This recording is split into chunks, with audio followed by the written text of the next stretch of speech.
غزل سادات هنرمندی که در چند سال گذشته با هنر آوازخوانی علاقمندان زیادی به خود پیدا کرد، اما مدتی است که از این هنر دور شده و به تجارت روی آورده است.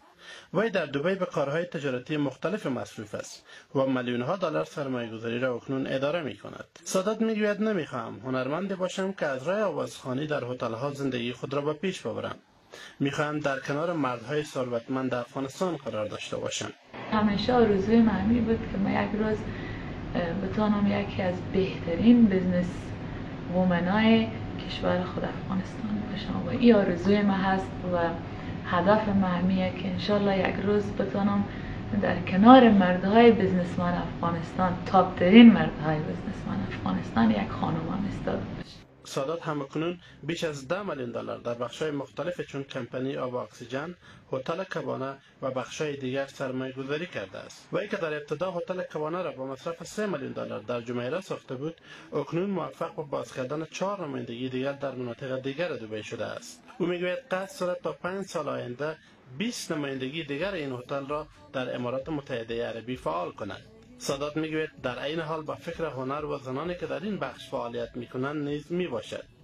در کنار هنر خود باید به بزنس خود و کار خودم رسیدگی کنم، چون من در زندگی خود اهداف دارم، هدف دارم و او هدف می است که روز به روز بیشتر رشد کنم، نه تنها در عرصه موسیقی بلکه در عرصه بزنس و کاری و زندگی. میخوام همیشه بیشتر رشد کنم، بیشتر یاد بگیرم.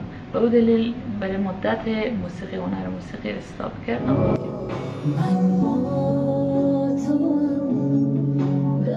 غزل سادات اکنون در کنار تجارت دوباره به هنر آوازخوانی هم روی آورده است، اما به گفته خودش این بار با انرژی بیشتر و کار بهتر در میان مردم ظاهر خواهد شد. او از اینکه دختران زیادی به هنر آوازخوانی روی آوردند خرسند است، ولی میگوید نباید به گپ‌ها و اتهام‌های مردم توجه داشت. این باعث خوشحالی منه که خانم‌ها موسیقی افغانی خودمان میخواهند که روز به روز در بین جامعه افغانی، در بین جوانان و حتی کشورهای غیر افغانی، کشورهای همسایه و همزبانان ما اینا پیشرفت دادن، اما متاسفانه در داخل کشور ما شرایط هنوز ایجاب نمیکنه، خاطر همون فرهنگ و عنعناتی که ما داریم که خانم ها راحت تر باشند در عرصه موسیقی و بیشتر پیشرفت کنند.